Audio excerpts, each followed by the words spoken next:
Welcome back to another episode of Psycosmos. This is titled Warning to All Christians, but I don't want people to get afraid, and we're not threatening you. It's actually has to deal with some of the things that are currently in the news right now and in the stratosphere of our religious world. So this video is going to be a little bit more serious than some of the other videos that we've done because I think that this is a very important topic that a lot of people are not discussing openly, and a lot of that is due to fear. So I'm not afraid to talk about it. I definitely think that it's something that needs to be addressed. And this topic is about a new bill that has been put forth by the Israeli government, which would effectively target solicitors of Jesus Christ within Israel, and potentially even lead to jail time. Now, from the surface, a lot of people might not think that that's too much of a big deal. Israel is a Jewish state, and it makes sense if they wouldn't want people to solicit from a different religion. That's what most people are going to think if they are in this open-minded, hyper-leftist crowd where we can't look at boundaries, we can't discuss differences, everybody's okay to be in their little pigeonhole. But unfortunately, the reality is that Judaism and Christianity are very heavily linked, and it comes mainly down to the interpretation of the words within the books themselves, which has caused the discrepancy between the religions.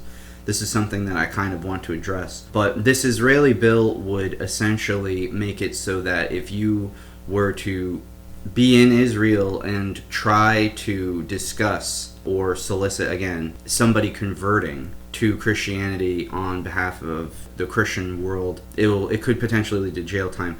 But the thing is that the bill is a little vague, from my understanding. That seems to be the main problem, is that the terms used are very general and very open to be applied to areas where they might not be super applicable, because all it states is that anybody who attempts to solicit, and a lot of things could fall under the category of solicitation in the context of talking about religion. You could have an individual who simply tries to give somebody a pamphlet or something like that, but that could be taken as an earnest attempt of conversion, and then that could be argued, at least in court, to fall under the definition of solicitation. The other problem with the bill is that it specifically mentions that the reason that they're adding these punishments on is two main reasons. Number one, because there are apparently attempts of solicitation or conversion going on right now in Israel that some politicians really don't like. As a result of that, they've said the main problem with these ones and why we need this bill is because they're not explicitly involving any material promises or gain. So no bribery or promising people that they'll get some form of riches in this world for converting. And they explicitly say because that's not going on with this new string of proselytizing, we have to make this bill for additional punishments for other forms of solicitation. And then the other problem is that there is a stipulation in the bill that goes something like conducting a ceremony that involves converting a minor also bears potential jail time for doing that. And I think that's a big problem because, again, that part of the bill, the language of it is very vague, and I'm curious as to what exactly constitutes conducting a ceremony that converts a minor into the faith. Because I think the argument could easily be made that something like baptism would fall under that definition, because that is as much of a minor as you could probably find an infant for the traditional, widely known form of baptism. They can't give consent, they're a minor, and that is, by definition, even within the church, that's the first sacrament that you do in order to become part of God's family. So that it would be, I would imagine, the definition of converting. I'm just pointing out, where would that end? Because that's the main thing with laws. It's never about how the people who pass them say they're going to apply it. That's never really the issue, and what we should be discussing is what is the potential for how this could be applied, because that's always going to be more important. And you don't need to have an opinion of government that makes them into boogeymen that are going to abuse their powers, even though they do. It's everybody who engages with this law, every court official, every judge, every lawyer, they're all going to be looking for ways that they can use this bill, any bill, for their own agendas. And that's unfortunately how it goes a lot of the time in any country. Yeah, really well said. And again, just to set the tone here a little bit further, my name is Matt, this is Rich. If you've never heard us before, we're from Team Psycosmos. We're a humanitarian organization dedicating our lives to try to heal and help the world as best as possible by bringing the true esoteric interpretations, I'll say, of different spiritualities and faiths. And from our experience, Christianity is something that we feel is very important to the world as a whole. Not the modern version of Christianity, which a lot of people attack and make fun of, but more so going back to its esoteric roots of who wrote the Bible and what do these readings and these biblical interpretations truly mean from a productive day-to-day standpoint, interpreting the Bible on how you can use it effectively every single day. This is what we try to do to help people. This is why we are lovers of Christ ourselves. There are a lot of things that a lot of Christians don't know. This is why we are making this video, because we want to address these things so that the Christian community can understand why this is happening. Because the majority of Christians are going to see this Israeli bill, whether it gets passed or not. It's the idea behind the notion, right? It's the idea that they would do this in the first place. There are some things I'm going to say that some people might find offensive in this video. That's okay. I want you guys to know I was raised Catholic. I also have Jewish ancestry. I feel pretty well versed to be able to speak on these topics, and I'm not afraid of criticism. I feel as though there's a lot that is on the underbelly of this, so I want to address these things to inform all Christians who might be watching, maybe even inform some Jewish people who are also watching, because this is going to be, as we move into this new age of technology, we move into this new age of advancements in our financial and political systems. These topics that we're going to talk about in this video are probably going to prosper and thrive far greater and far more than most of the topics that are talked about in today's mundane society. So I think where I'll begin with this is, why is this even happening in the first place? And in my personal view, it's because the state of Israel right now is feeling a little threatened, potentially, by these converts who want people to switch over to Christianity.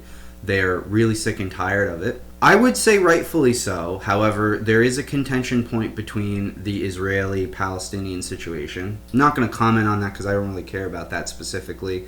Not saying it's not a big deal. Just saying that doesn't have to do with what we're talking about right now. From a higher level sense, though, the Israelis are essentially taking measures to trying to ensure that people can't openly discuss Jesus Christ. Or at least that's the argument being made, like the slippery slope argument being made. Now, I'm not going to make assumptions. However, it is pretty damning to see Israel, which is considered one of America's greatest allies in the political sphere, stoop to a level where they're essentially ostracizing people like Americans who are generally known as being from a Christian country. And there are reasons for this. There are reasons as to why they're doing this, and a lot of it has to come down to their faith. If you didn't know, if you were a Christian, there is a book called the Talmud. In the Talmud, it says certain things like the Virgin Mother Mary was a whore.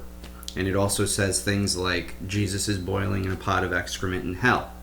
A lot of Christians don't know these things. The Talmud is a book of rabbinical wordsmithing, and essentially rabbis have passed words down and then added to this book specifically. And again, this isn't an attack on Judaism. Most people don't even know the difference between Judaism and Hebraism. Most people don't know the difference between the Torah, the Talmud, and the Zohar. Most people don't know what the Kabbalah is. Most people don't know who Shoutout, Zephi, or Jacob Frank are. But all of these things that I just said are very pertinent to Christians, because they have to know these things to understand what makes Jewish people and Christians so different. Most people make the assumption that the Jewish people are basically just working off of the Old Testament, as in the Torah. That's completely false. There's so many more doctrines, there's so many more books that most Christians don't know about. There's so many different forms of Kabbalah, which is one of their pathways to God. It's like a big deal for them. And there are a lot of things that I think Christians are fairly ignorant on when it comes to the Jewish lens. It is due to this ignorance and due to this anger that I think Israelis are feeling. Now, I actually know some people from Israel myself. I've studied with some people from Israel. I've had multiple different discussions on topics such as these. And the overall consensus point is, yeah, we don't care what religion that you worship from a Jewish lens, but at the same time, our faith, we're the chosen people. So it's not what I would say a superiority complex, but it definitely is somewhat of a, we think we're the best. That's our opinion. We don't want any of your stuff. We don't want any of your stuff. You could call that somewhat xenophobic. Now, they're not doing this towards Muslims or Muhammad, peace be unto him, for example. But at the same time, this whole slippery slope, I don't like to go there. But where does this start and where does this end? What kind of state do we have as far as religious freedom? When you have one place which is so holy to both Christians and Jews, and the Israeli government is essentially saying, we don't really want you here. What are the implications and what are the potential outcomes? Well, one of the potential outcomes, I think, is it could be political. And the reason I say that is because there are many right and left-leaning folks who are in the American governments, in the European governments, but mainly the American governments, who are very Christian and they're very pro-Israel and they support Israel very, very much. What is going to be the political outcome when these people no longer want to support Israel? What happens between the divide in the Middle East if America decides that they want to pull support from that war, I guess you could call it? One of the potential outcomes of this bill could even be that you cannot solicit or sell materials with Jesus Christ in Israel with the outcome of attempting to convert somebody. But again, as we've discussed, the language is a little blurry. Very vague. It's very vague and it's very blurry. I think that that's why there's a lot of uproar about this specific thing. Now, I've seen a lot of people saying this is anti-Semitic propaganda, blah, blah, blah. No, it's not. I'm going to get into exactly why that is. It really comes down to, what do Christians not know? One of the things that Christians don't know about is a man named Shoutout and then his successor, Jacob Frank. These two men essentially converted many different people hundreds of years ago into a faith of Lurianic Kabbalism. It's a very specific, succinct avenue of the Jewish faith, so this does not apply to all Jewish people, of course. But I'm going to refer to these people as Sabbatean Frankists. Now, the thing about Sabbatean Frankists is they believe in what's called the inversion theory, also called Tikkun Olam. If you go and you search American politicians, you can find them talking about this concept. They'll tell you what it means is world peace, something along those lines, and effectively what it is this new world order that we have. Now, I'm not saying that it's the Jews. I want to make that perfectly clear, because I'm talking about one specific sect of Judaism, which is an extremist sect of Judaism. And it, unfortunately, does have holds in parts of the world, like Israel. I wouldn't be able to tell you how much, but they're basically, everywhere that there are Jewish faiths, there are people studying Kabbalah, and there are different forms of Kabbalah. One of them is from the Arizal, as they call him, Isaac Luria. And Isaac Luria was a guy who effectively came up with his own means of Kabbalistic interpretation. However, it kind of got hijacked by the Sabbatean Frankists. And they believe in the inversion theory. The inversion theory is make everything opposite. Now think really hard about the world that you're seeing today and tell me that we're not seeing an inversion theory being stuck onto this planet right now. They want to take everything and they want to flip it upside down, and they want to make it opposite. And the reason for that is because they personally believe in their faith, in their creeds, these Sabbatean Frankists specifically. They believe that if they invert the world, then they can pull God to come down and bring forth the Messiah, which a lot of people discuss could potentially be an antichrist figure or something along those lines, etc., etc. At the risk of oversimplifying it a little bit, and it may sound a little extreme or overly dark, but believe us when we tell you that there are people who follow these ideas. Originally in Tikkun Olam, there is a way to restore everything to a state of perfection and unity with God. And the way you do that is by living a pious life and attempting to find personal knowledge and oneness with God. That's good. If everyone does that, then all of the light that is trapped within this material world, which is somewhat sinful, is released, and then everything returns to God and we become one with God. That's awesome. Mm-hmm. That is the light path, if you will. These Sabbatean Frankists are not interested in the light path because, if you think about it for a little bit, it's very, very difficult, because what we're describing is basically everybody becoming the best spiritual version of themselves. To get everybody on board with that at the same time on a global scale would be extraordinarily difficult. That's what we're trying to do. But we're trying. The other side of that is, let's make everything dark. And they essentially think that by doing this, they can repeat some previous times in biblical history or their own form of mythology or how the universe was formed. And basically, they convert everything to a certain form of darkness, and everything's dark. Everyone is living their life in the lowest chakras, in fear, in anger, in gluttony. If everybody's the worst version of themselves and all of that light and goodness that they have on them is shut off, that will basically force God's hand, if you will. And that is another way to get him to appear. Mm-hmm. So the way they see it is there are basically two ways to get to God if you go far enough. And they figured out that if you go down the dark path, that is much easier, they think. And so that's one of the reasons why they think it's better, and they think that ultimately they're going to win. There's also a confusion between the Trinities. There is essentially the Father, Son, and the Holy Spirit, and there's a different way that they see these things. All of the things that we're discussing are kind of culminating into one idea, which is that these specific people, these Sabbatean Frankists, who they lie. It's part of their religion to lie. They're actually told to lie. It's good because it gives the whole idea between this dark version of Tikkun Olam, this bringing down the energy of everybody, so God basically gets very angry and interferes with humanity. So when these people lie, it gives this idea power in their mind, right? And this, again, this is something that is a Christian idea. It's in the French word, it's called egregores. Basically, it's giving energy to ideas or concepts or even gods, and this is why so many things have been worshipped in different mythologies. But when you give energy to an idea, it starts to flourish, and if you have millions of people who give energy to an idea, it becomes real, right? So this is essentially what they're trying to do. I see Christians all the time. They talk about a slew of different things: reptilians, Freemasons, Illuminati, alien to whatever degree. People need to understand that all of these labels like satanic, demonic, you're really trying to look at Sabbatean Frankists. And Sabbatean Frankists, if you did not know, in our purview, are not really Jewish people. Not in the sense from a genetic stance. I'm talking religious. And the reason for this is because a number of reasons. One, they've perverted their faith. And two, they are told to lie about everything. So they can lie about being Jewish. They can lie about being Christian. They can lie about being Muslim.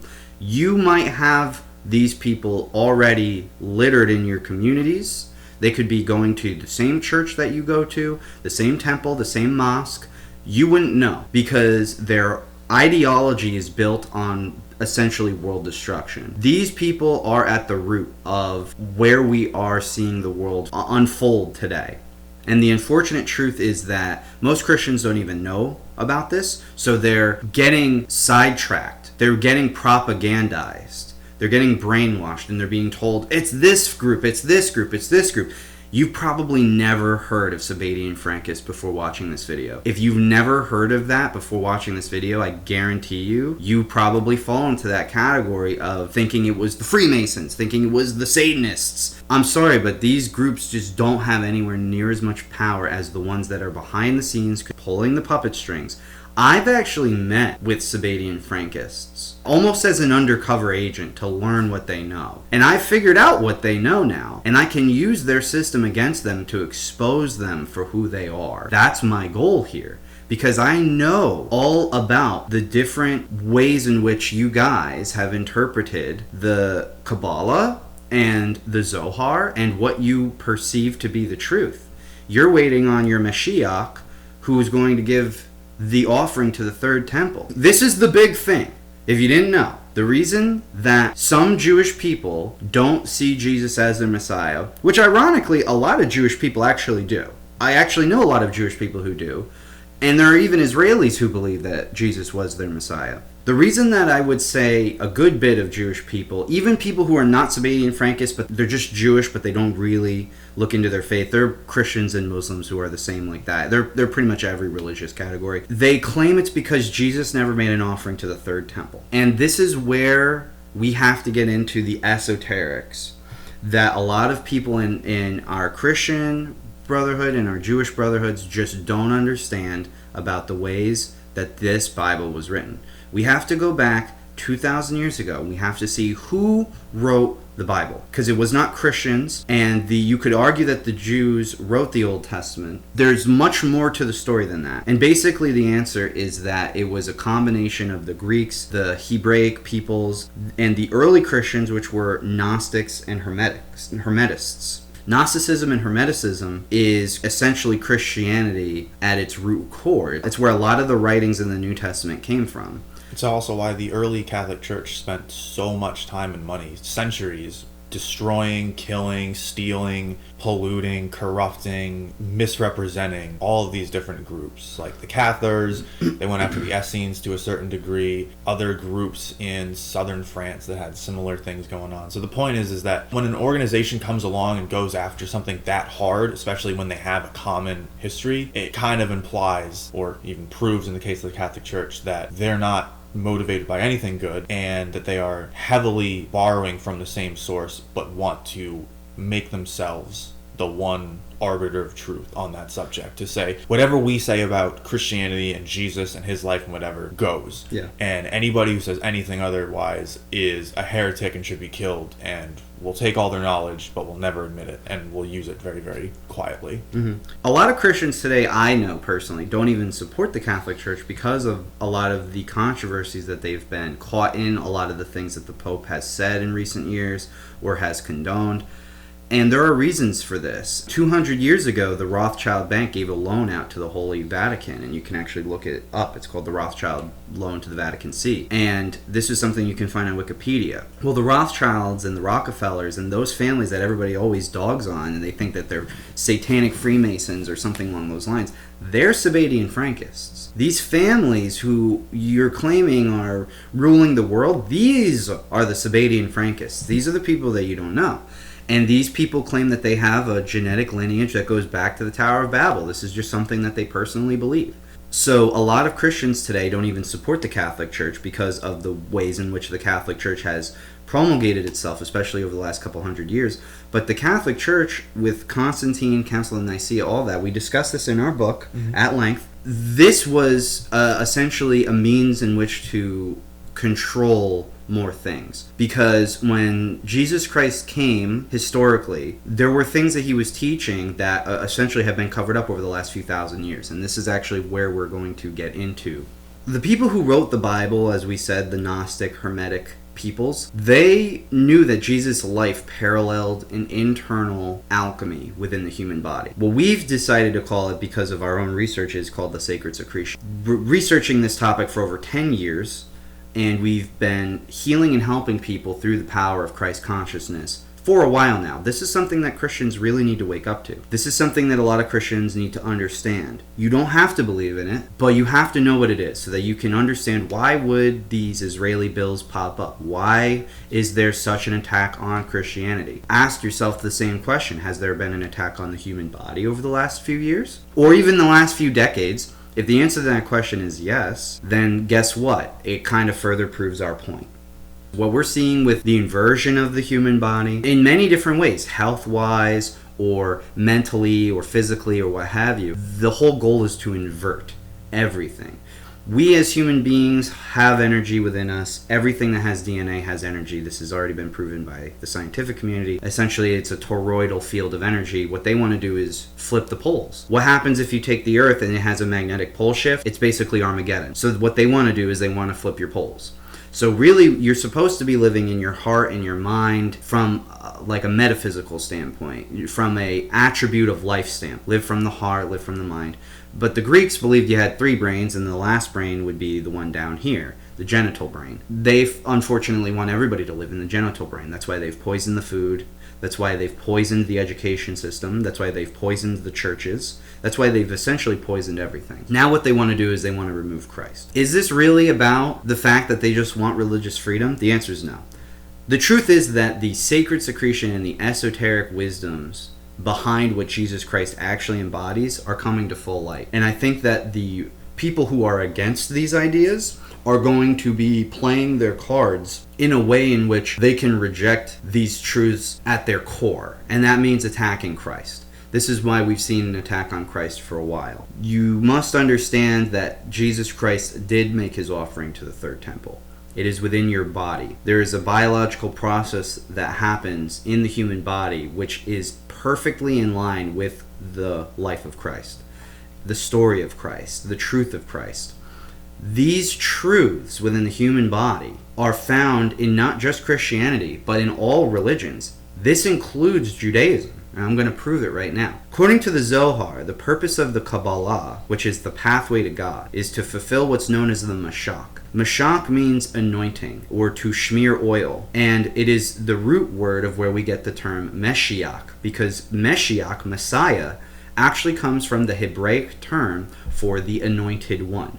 And the anointing within the human body is the alchemical secret of how to prolong life, reactivate dormant brain cells, and be healthy and heal your body. This is something that we not only have practice all the time in our lives to be good Christians in our purview, it's also something that we've taught other people and has dramatically improved their life. And if you don't believe me, you can go and take a look at our channel and all of our content. You could also feel free to get our book, which is full of information on how to change your life for the better. But the point I'm getting at is this. As we move forward into this new age and this new era of trying to figure out what the truths are, we move forward into this era of trying to figure out exactly why people would want to attack the body, why people want to attack Christ, why these two ideas are going to be running parallel. It's because people are afraid of being wrong. That's really what it comes down to. Jesus already made his offering to the third temple. The third temple is within the human body. So there's many different ways that we can look at this analogy, but my favorite way is to say, look, the third temple is the third chakral point in the solar plexus. This is actually where they will say that the Christ seed of the sacred secretion process is born, within the manger. It's within the central gravitational point of the body. I have another great example from the Jewish line of things. There is a character in King Solomon's story named Benaiah. Benaiah is the leader of the 3rd Infantry. The 3rd Infantry, again, these numbers are important. The 3rd Infantry is referring to the 3rd chakra, which is the solar plexual chakra, which again is linked to the Christ. So Benaiah is actually the christened warrior in this story because King Solomon, who is a very big figure to the Jewish faith, is attempting to conquer a demon named Asmodeus or Ashmedai. And Ashmedai is a big deal in certain lines of Sabbatean Frankism. He has to use what's called the shamir. The shamir is, again, shmir as in oil, anointment. It also means worm or snake. So it's the internal snake. Even the Kabbalah has a lightning bolt path or a serpentine pathway, and again, this is called the fulfillment of the Mashach. King Solomon gets Benaiah to go subdue the demon. Now, this is King Solomon. He's supposed to be the leader of subduing all demons, but he has to have Benaiah, this Christ-like figure in this story, subdue the demon, bring it back, use the shamir, the power of the shamir, and then he rebuilds the temple. This whole crucial point as to why King Solomon is so important to the Jewish faith in and of itself just further goes to prove that there is something that the old Hebrews knew about this ancient process. This is why at the time Jesus was considered the Messiah of the Jewish faith. That's why he is the Messiah of the Jewish faith. And the unfortunate truth is that this information is going to be attacked moving forward, probably more directly than you've ever seen in your lives. And I think that people need to know these topics. So do your research. Understand what Kabbalah is. Understand what Lurianic Kabbalah is. Understand what inversion theory is. Tikkun Olam, Shabtai Zephi, Jacob Frank, Metzitza Bapeh. You should know what these things are if you're a Christian, because you need to understand where these people are coming from, how they've taken truths and words, these Sabbatean Frankists, and they have muddled them, and they have made things literal, and they're harming their own community. They're harming their own community more than anybody because they're putting a big target on their back. And guess who they're going to use as the scapegoat? They're going to use the Good Samaritan Jewish people who just want to go to temple and they just want to worship in their own way. And I'm not saying that Jewish people have to believe in Christ. I'm not saying that at all. What I'm saying is, if we are not allowed to have communication about our roots of faith, and we're not allowed to get to the root cause of what the truth is for all of us, and how we can all divinely connect to God, which is something that we discuss and we teach people through the power of Christ consciousness within the human body. If we can't do that, then we're heading into a very dark, inverted world. And I think that there are certain people who really want that to happen. And this is why this is a warning to all Christians. Start paying attention. Start asking questions. Start understanding what's really out there. Do the research and look into the science and the truth of the Christ consciousness within and the sacred secretion process within the human body. These truths are going to be more paramount in the next few decades than they probably have been for the last few thousands of years, and that is saying a lot, because there have been many religious wars and billions of people who have died for these efforts. And it could even get worse than that, depending on how bad this moves forward. And this is where you would start to see the beginning stages of something like that. So this is a warning so that everybody understands and we can all be on the same page here as to who we need to start focusing the attention on. Why are these people attacking the things that they don't understand fully? What is their agenda? What could they get out of this?